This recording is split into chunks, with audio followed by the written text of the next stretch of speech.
going to take you through the history of the violin bow from its early beginnings around 1500 to the present day. At its simplest, a bow is simply a twig held tight under tension, and this shape clearly shows you its origins from hunting, a bow and arrow. And this is the sort of shaped bow that you would see in Renaissance paintings of angels playing early violins, or its precursor, the rebec. Even with this one I made earlier, it does make a noise.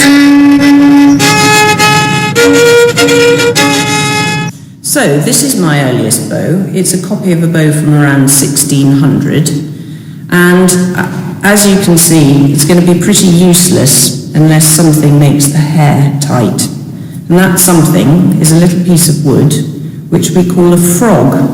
And the name of the frog comes from not the animal, but the part of a horse's hoof in the middle, which is that very similar shape. So the frog clips into the hair, like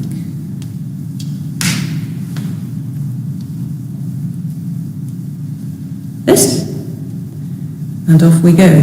This is a sort of bow I would use for Monteverdi.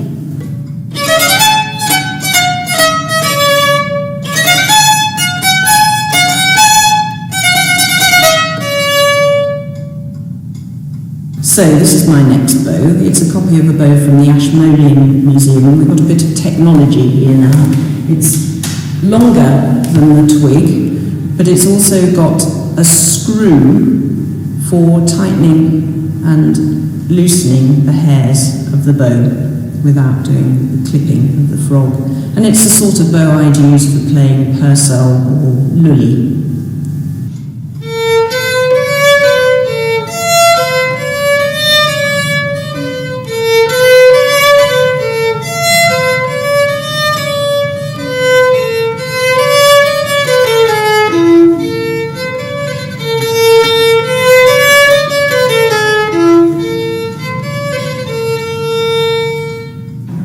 Over the next 50 or so years, bows are just getting longer and longer. This bow has fluting, which strengthens the wood without giving it extra weight. And there was often a distinction between short dance bows and longer sonata bows. Through the latter part of the 18th century, there's a big change in how the bow looks. As you can see, it's got a concave shape now rather than the convex. The head is not that beautiful pike's head anymore, but more like a hammerhead. And this has the effect of making the tension on the bow hair even all the way along. And this reflects a change in the style in music, wanting a much more singing and even style of playing.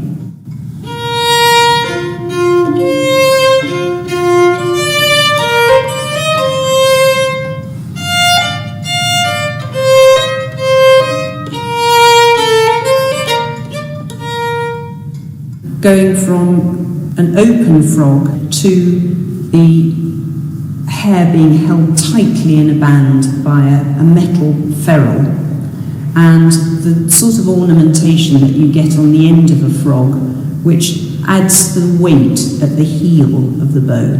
And it was standardised by the bowmaker Taut by about 1780, and that is effectively the shape of bow that has lasted since then and hasn't changed for the last 200 years.